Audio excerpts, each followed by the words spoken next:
continuación, escucharemos la charla Eficiencia Integral del Riego, una nueva perspectiva. Expone Cristian Estrada, director de I+D+I en Chicago, gerente técnico en Regante y cofundador de la Asociación Gremial Chilena de Bioinsumos, con una destacada trayectoria en innovación aplicada al manejo del agua y la agricultura. Posee 10 años de experiencia aplicando tecnologías para la eficiencia hídrica integral en la agricultura. Desarrolló el modelo de 5 pilares de eficiencia hídrica y lideró la primera encuesta de eficiencia hídrica agrícola realizada en Chile, en la región de Valparaíso. Es inventor en el área de biotecnología agrícola y ha recibido 9 distinciones nacionales e internacionales en los ámbitos de innovación, emprendimiento y agricultura. En sus conferencias, talleres y seminarios enfocados en agricultura, ha alcanzado a más de 10.000 personas en Chile y el extranjero. Recibamos a Cristian Estrada.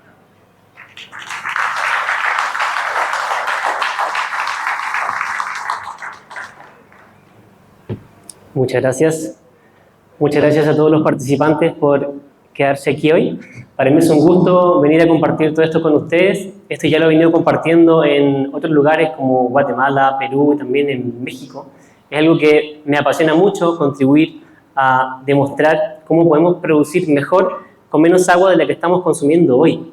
Porque aún hay mucho potencial por delante y de eso va lo que les vengo a compartir hoy, pensado desde una perspectiva nueva, porque hay cosas que ustedes saben, ustedes que trabajan en el campo, hay cosas que se han venido dando cuenta, que han estudiado, que han visto con sus propios ojos en sus huertas. Así que aquí hay cosas que ustedes ya saben, pero también, espero, hay cosas que aún no saben.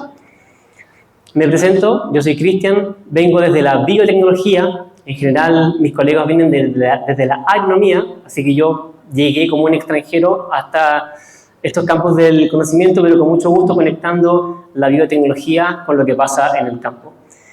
Lo que les voy a comentar hoy se vincula con estas dos grandes experiencias de mi paso por Eficagua, que aún existe, y también de lo que hicimos en la red chilena de bioinsumos. Se los voy a comentar hacia el final de la presentación. Bueno, hoy la invitación es ampliar la perspectiva sobre cómo estamos usando el agua de estos 5 diferentes lentes. Primero, la conducción del agua. Segundo, la retención del agua en el suelo. Tercero, la decisión de riego. Cuarto, la calidad del agua. Y quinto, la absorción del agua. Primero, comenzar preguntándome y preguntándoles qué entendemos por eficiencia. Y en general, diríamos que cuando pensamos en eficiencia, en el uso del agua, pensamos en cómo aprovechar mejor cada gota, cada litro, cada metro cúbico para convertirlo en cosecha. Entonces, naturalmente, cuando pensamos en eficiencia en el uso del agua, pensamos en cómo producir más con menos agua. Pero menos con respecto a qué. Si yo les preguntara, ¿quién de aquí conoce cuántos litros necesita regar para llegar a 1 kilo de cosecha? Que levante la mano quien sabe. En general, este es el escenario. Esa pregunta es muy difícil de responder porque hay poca información, hay pocos números y hay pocas personas que están midiendo esto. En el mejor de los casos me he encontrado con 2 manos que se han levantado en el salón que saben cuántos litros necesitan para llegar a 1 kilo de cosecha. Entonces, con eso en mente, tenemos que pensar, bueno, ¿de dónde nace esto? ¿Cuáles son los casos posibles cuando pensamos en eficiencia?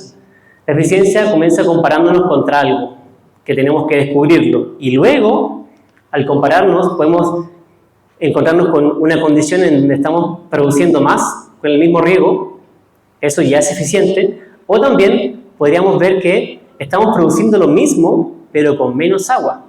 Si llegamos a la conversión de agua necesaria para 1 kilo de cosecha, estos 2 casos representan un resultado de eficiencia.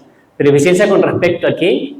Con respecto a ese número que aún no se conoce mucho, y en esa línea, hace 3 años publicamos una aplicación que es libre de uso, que se llama Regante, con doble G, que sirve como tu cuaderno de riego digital, que te ayuda a entender esta información del agua, a documentar tus registros de riego y a entender cuántos litros necesitas para llegar a 1 kilo de cosecha, para que toda esa información que hoy está media confusa, media inexistente, comience a ser cada vez más visible. Porque para conversar sobre eficiencia desde el punto de vista técnico, tenemos que entender cuáles son nuestros números. Pero tenemos números porque afortunadamente INEA hizo un estudio hace muchos años de huella del agua, donde se puede conseguir mucha información.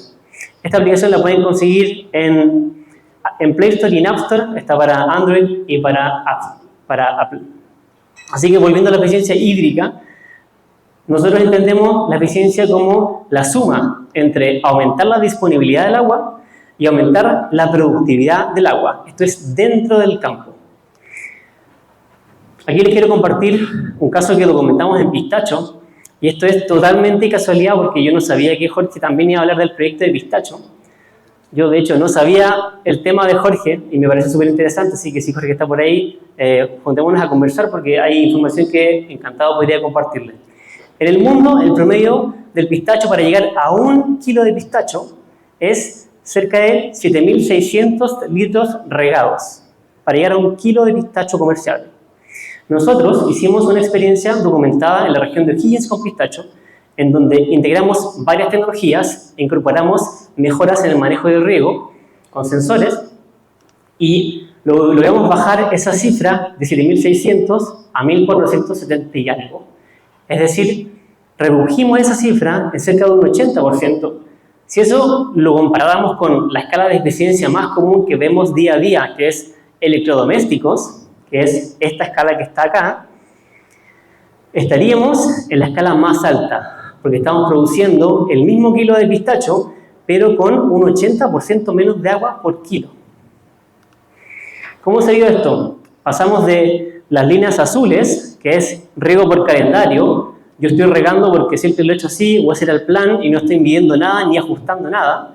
Estoy regando entre septiembre y marzo, en azul, y en verde comenzamos a aplicar un programa de riego de precisión. Regar la cantidad que hace falta regar, ni más ni menos.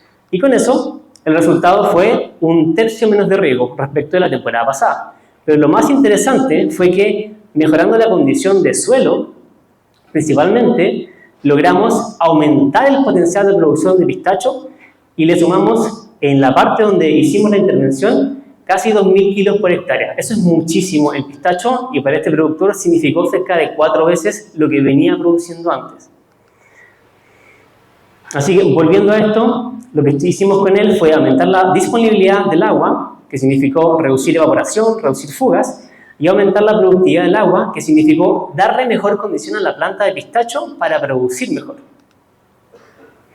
Pero esto en realidad es muy complejo, y ya lo comentaba Jorge, que tiene que ver con la genética. La genética determina muchas cosas, pero además hay otras complejidades, como el suelo, como la calidad del agua, o la eventualidad en donde podemos conseguir el agua, porque cuando el canal se seca, el turno no llega.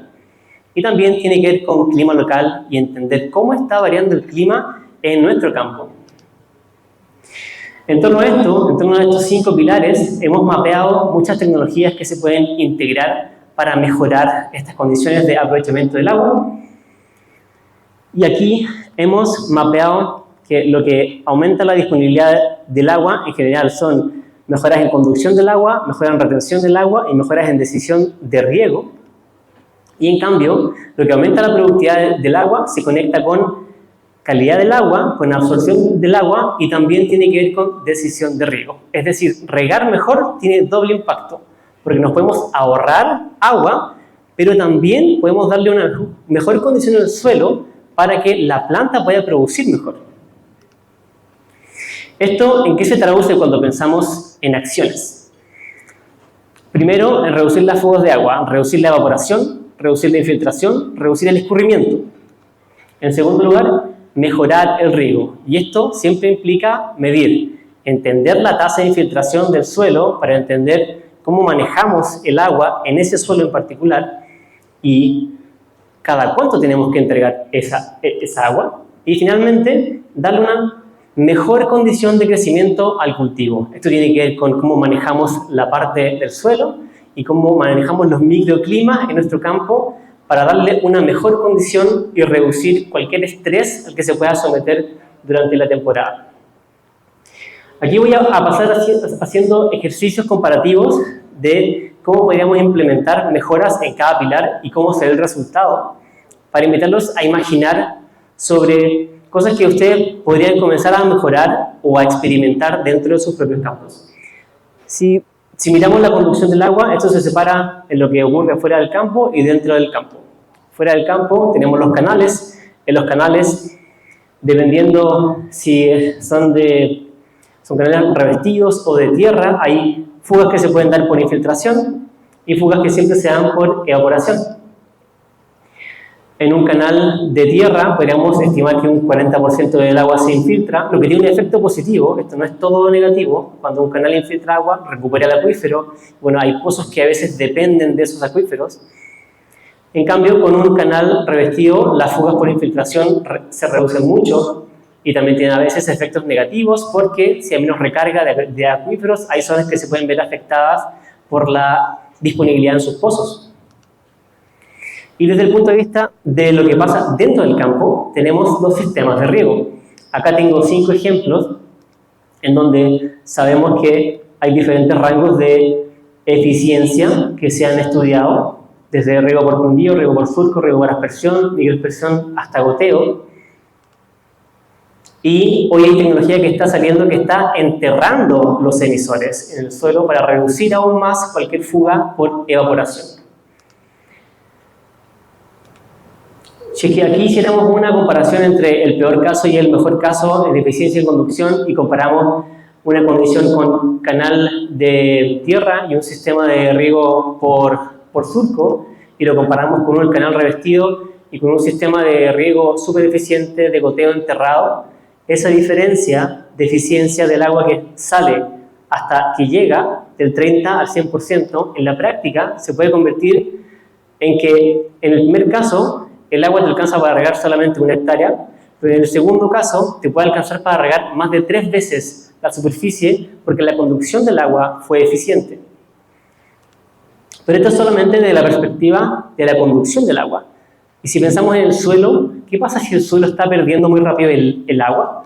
Bueno, aquí entramos a entender cómo la retención del agua en el suelo puede afectar la eficiencia del uso del agua. Y aquí estamos mirando 2 cosas, cómo nos afecta la textura y cómo nos afecta la condición de cobertura. Para la textura, ustedes ya saben que hay diferentes composiciones de suelo que generan diferentes texturas y eso afecta la capacidad de retención de agua en el suelo. Acá estamos viendo un gráfico resumen en donde estamos viendo la capacidad de almacenamiento de agua en el suelo. Hacia acá estamos viendo suelos arenosos con una muy baja capacidad de retención de agua en el suelo y hacia acá estamos viendo suelos arcillosos que tienen mayor capacidad de retención de agua en el suelo, pero lo más importante aquí es la fracción de agua que la planta puede tomar, que no es la misma en este espectro. Entonces, sabemos que estas partículas que le dan el nombre de la textura del suelo afectan la capacidad de retención de agua, pero hay una cuarta partícula que les quiero invitar a considerar cada vez más, que es la materia orgánica en el suelo. La materia orgánica aumenta mucho la capacidad de retención de agua en el suelo, mejora el drenaje, mejora la aireación, alimenta la microbiología y un montón de cosas más positivas para el suelo. Entonces, cuando agregamos materia orgánica al suelo, pensemos en 5%, tenemos un aumento en la capacidad de retención de agua en el suelo, que es más efectiva en suelos arenosos y en suelos arcillosos, lo que genera es mejor drenaje, es menor compactación. Entonces, a todo evento, la materia orgánica es muy positiva para el suelo. Y por otro lado, la cobertura. Un suelo desnudo pierde mucha más agua que un suelo que está vestido o cubierto o protegido. Este es un estudio que se hizo en China, en donde compararon un suelo que se regó hacia los 2 metros de profundidad y se midió cuánta agua perdió en 10 días. El suelo desnudo perdió 30% de agua en 10 días. El suelo con cubierta vegetal perdió un poco menos, 23%, y el suelo con cubierta plástica perdió un 15%. ¿De qué nos sirve eso? Nos sirve para esperar el siguiente riego y darle más días porque aún queda agua en el suelo. Entonces, de nuevo, haciendo una comparación del mejor caso con el peor caso, esto es un poco más técnico porque aquí se considera capacidad de campo y agua disponible para la planta, Pero considerando este estudio chino, si es que hiciéramos un símil con un suelo franco sin materia orgánica y lo comparamos con el suelo franco con 5% de materia orgánica y con cobertura, en 10 días tenemos un suelo que de estar lleno con agua le quedan 91 milímetros y el segundo de estar lleno con agua le quedan 136. Esto, el rojo, con respecto al azul, significa que acá tenemos cerca de un 50% más de agua disponible. Pero raya para la suma, ¿qué significa eso? Que en el primer caso tenemos que regar 2 veces y que en el segundo caso, porque tenemos más agua disponible y por más tiempo, un riego nos alcanza por mucho más tiempo, por ende podemos reducir la frecuencia del riego. Pero bueno, podemos estar haciendo eso bien, pero si estamos regando mal, si tenemos un suelo súper bueno, un sistema de riego súper bueno, pero estamos regando mal, bueno, aquí viene la decisión de riego. Aquí algo importante de recordar es que la raíz en general tiene mayor actividad hacia arriba, hacia donde está más aireado el suelo, donde está más oxigenado. Entonces aquí hay un montón de herramientas que están cada vez más disponibles para medir el clima, medir el suelo, medir la planta y hacer estimaciones de cuándo regar, cuánta agua entregar. Entonces aquí el peor caso en realidad es doble, porque podríamos estar regando menos de lo que la planta necesita o podríamos estar ahogándola. Y en ambos casos tenemos pérdida de potencial de producción. Y regar bien, regar justo la cantidad necesaria, la frecuencia indicada, implica medir, implica tomar notas, registrar, descubrir qué está pasando y ver cómo se mueve el agua en el suelo en el tiempo durante la temporada. Así que aquí en realidad hay 2 escenarios. El sobreriegos se da generalmente por frecuencia en exceso. El subriego se da por no llegar a tiempo con el siguiente riego. El suelo se te secó mucho, que puede ser muy problemático, especialmente en suelos arcillosos que se agrieta y recuperarlo cuesta mucho. Entonces, un riego adecuado, llegar justo a tiempo con la cantidad adecuada, implica medir, implica conocer qué está pasando con el agua en el suelo. Pero bueno, puede que estemos regando bien, pero es la calidad del agua la que nos está perjudicando. Aquí hay varios parámetros químicos del agua que afectan el potencial de producción. Ustedes ya seguramente han escuchado sobre el pH, hay diferentes rangos de pH en donde crecen mejor o peor las plantas, pero también hay un factor invisible que es la salinidad. Cuando ustedes miran un vaso con agua, con sal, la sal no se ve, entonces es un problema invisible, porque podemos tener agua perfectamente transparente que está con mucha sal y no nos estamos dando cuenta de lo mal que está hasta que medimos. ¿Cómo nos puede afectar eso? Nos puede afectar reduciendo el potencial de producción. Aquí vemos algunos ejemplos en cerezo, en pimentón, en lechuga y en palto, todos con diferentes rangos de tolerancia. El cuadro rojo es cuando ese cultivo en particular deja de ser rentable porque pierde el 25% o un cuarto de su capacidad de producción. Entonces esto es un factor que quizás no tengan tanto acá en San Carlos en particular o en comunas vecinas, pero es algo que podría estar mermando la productividad. ¿Y por qué pasa eso? Porque si es que miramos el agua, la calidad del agua y la energía de la raíz, esta es una gota de agua, imagínensela, sin ninguna sal. A la raíz no le cuesta absorber esa agua. Entonces, agua de lluvia, agua increíble, no le cuesta cero energía. Pero cuando la sal va aumentando, a la planta le cuesta cada vez más sacar esa agua del suelo. Y cada vez que va aumentando la sal, llega un punto en que el agua ya no puede absorber la planta no puede absorber esa agua. Entonces ahí comienza a estresarse, comienza a perder el potencial de producción, se comienza a estresar y ustedes ven resultados de cosecha de peor calidad o menor cantidad. Y por último, el oxígeno en el agua, que tampoco es algo que se ve. El oxígeno en agua superficial, cuando viene del canal, frecuentemente viene con más oxígeno que el agua acumulada en un tranque o el agua de pozo, porque esta agua viene saltando, viene revolviéndose con el aire cada cierto tiempo, viene burbujeando y eso la oxigena. Aquí pueden vivir peces, pero allá es difícil. Y eso también tiene un efecto para las plantas, especialmente en suelos arcillosos. ¿Por qué es importante el oxígeno? Porque el oxígeno funciona como una moneda de cambio.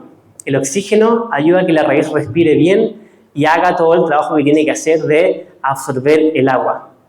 Entonces, cuando el oxígeno no está, la planta no puede absorber también el agua y ahí comienza a perderse el potencial de producción. Entonces, aquí comparando de nuevo el mejor caso con el peor caso, si tuviéramos salinidad alta y poco oxígeno y lo comparamos con un caso en donde la salinidad es baja y hay buena cantidad de oxígeno en el suelo para que la raíz pueda respirar, podríamos ver diferencias de productividad tan grandes como esta. Pero ¿cómo se ve eso? Hubo un estudio que hicieron en Estados Unidos hace algunos años, en donde lo único que cambió fue la calidad del agua en términos del oxígeno en el agua. En el primer caso, usaron un agua con muy bajo oxígeno, y en el otro caso, usaron agua con buena condición de oxígeno, y lo que vieron fue que si allá producían 6 frutillas por la misma cantidad de agua, acá producían 7. Y eso por el sencillo hecho de que la raíz trabaja mejor cuando hay suficiente oxígeno disponible. Y finalmente, si es que las raíces de las plantas son las que no pueden aprovechar bien esa agua, bueno, aquí entramos en el quinto pilar, que es la absorción del agua, que se separan entre lo que ocurre en la parte de las hojas y las raíces. Cuando pensamos en las hojas son la primera boca, la que consumen el dióxido de carbono, las que sacan el agua, y son las principales que dejan abiertas o cierran las compuertas para que fluya el agua en la planta. Cuando tenemos una planta estresada, este ejercicio de mover el agua al cielo, al aire, no ocurre bien. En cambio, una planta que, si es que hay mucho sol, está bajo sombreadero, va a trabajar mejor y va a poder aprovechar mejor el agua. Esto, en realidad, es muy complejo de comprender porque los estomas se regulan por muchos factores y aquí podríamos entrar en fisiología vegetal, pero esto es súper técnico. Solamente lo comparto para que entiendan la complejidad que afecta a la planta para usar el agua.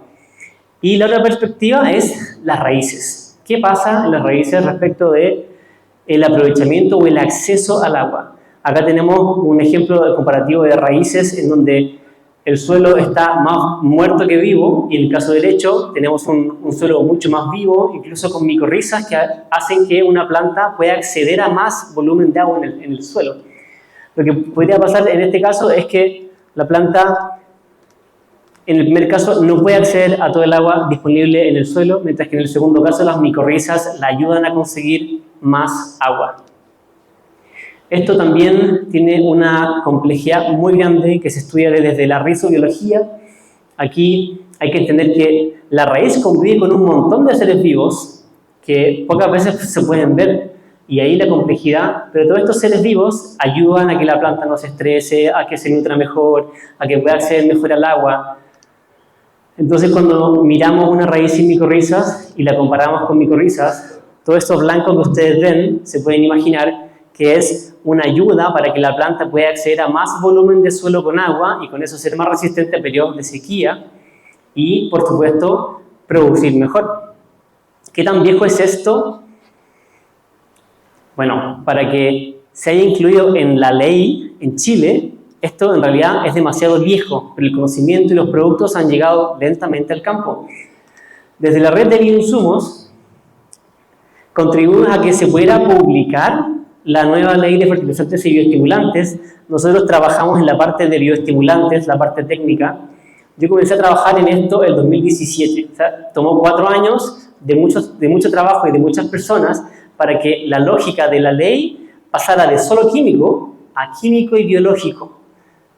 Entonces, imagínense que para que algo se regule, la tecnología ya venía súper avanzada hace muchos años, porque la regulación es más lenta que los avances de la tecnología.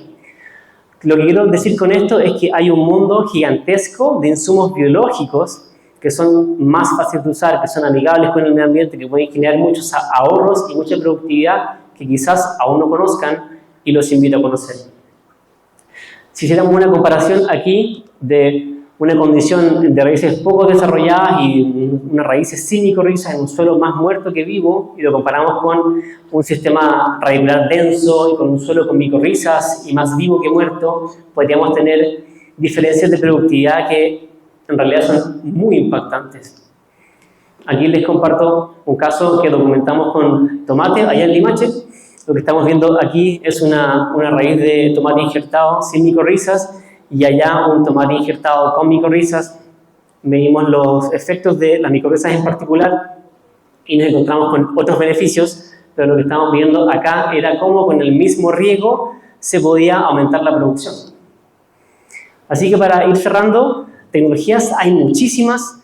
Comprender su contexto, que es diferente en cada caso, es clave para entender por dónde irle mejorando lo que más me duele en mi sistema de producción y entender en qué peldaño estoy. Estoy aquí mejorando la disponibilidad del agua, estoy viendo un mejor diseño del sistema de riego, estoy reduciendo las fugas que tengo por evaporación o por infiltración, o ya estoy dando pasos en riego de precisión, estoy incorporando sensores o más información para mejorar mi plan de riego, o ya estoy muy profundo en aumentar la productividad del agua y enfocarme en cosas como reducir el estrés vegetal, como mejorar la salud del suelo, potenciar la condición del suelo vivo para darle a mi planta mejor condición. Aquí el abanico es muy amplio. Así que oportunidades disponibles para integrar tecnologías que vayan en esta línea. La Comisión Nacional de Riego tiene muchos instrumentos. Acá hay mucho financiamiento disponible. Los llamados que hacen son todos los años, en diferentes fechas, según región. Acá hay tecnologías que se financian de sistemas de conducción, sistemas de acumulación, sistemas de riego, a veces telemetría, sensores de riego y a veces también calidad del agua. Cuando miramos a quizás la entidad más cercana al campo, que es INDAP, acá también hay muchas alternativas. Acá también se financian insumos biológicos, coberturas de suelo, materia orgánica, compost. Corfo a veces tiene instrumentos, puse a veces gracias porque esto no es todos los años, es según los focos estratégicos, pero a veces hay cosas interesantes desde Corfo que salen que un agricultor o una agricultora podría aprovechar. Y finalmente nos puse a nosotros, a los que estamos desde la investigación o desde la innovación y el emprendimiento, porque me he fijado que cuando alguien quiere llevar tecnología al campo, tiene que probarla, tiene que acercársela a alguien, tiene que conseguir los primeros testimonios. Y los primeros testimonios están aquí. Se le dice los adoptadores tempranos, o en inglés los early adopters. Son los agricultores que están dispuestos a probar tecnología nueva y cuando se conectan con emprendedores o se conectan con innovadores, emergen estas oportunidades de colaboración en donde el agricultor consigue tecnología gratis y el investigador o el emprendedor consigue datos que validan lo que está buscando investigar. Así que aquí hay oportunidades de conseguir tecnología emergente y tiene que ser, si eres productor o productora, para acceder a esto hay dos cosas que tienen que pasar. Uno, es que vengas a eventos como este, así que, bien, te tienes que conectar en este evento, tienes que conversar y conocer a estas personas. Y segundo, y quizás más importante en el largo plazo, ordenar tu operación y documentar. Porque les hablo desde los investigadores o los innovadores, cuando nos enfrentamos a un agricultor que no sabe cómo es su sistema de riego, no sabe cuál es la precipitación, no anota nada. Esos casos nos invitan a trabajar con ellos.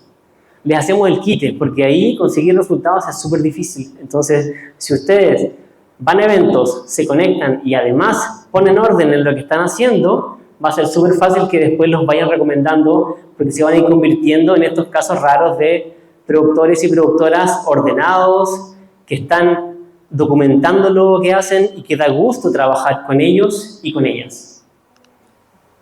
Finalmente quería invitar a los que son de INDAP, los que son de CNR, los que son de INEA, los que son de Prodesal que están acá en este salón, a ponerse de pie, por favor. Si trabajan en Prodesal, en INEA, en CNR, estos son los actores clave locales. Conózcanlos, mírenlos. Si producen, si eres productor, si eres productora, fíjate en sus caras, acércate a conversar con estas personas, porque estas personas son los verdaderos facilitadores del desarrollo en el campo. Así que muchas gracias por estar aquí presente. Los invito a conversar. Muchas gracias.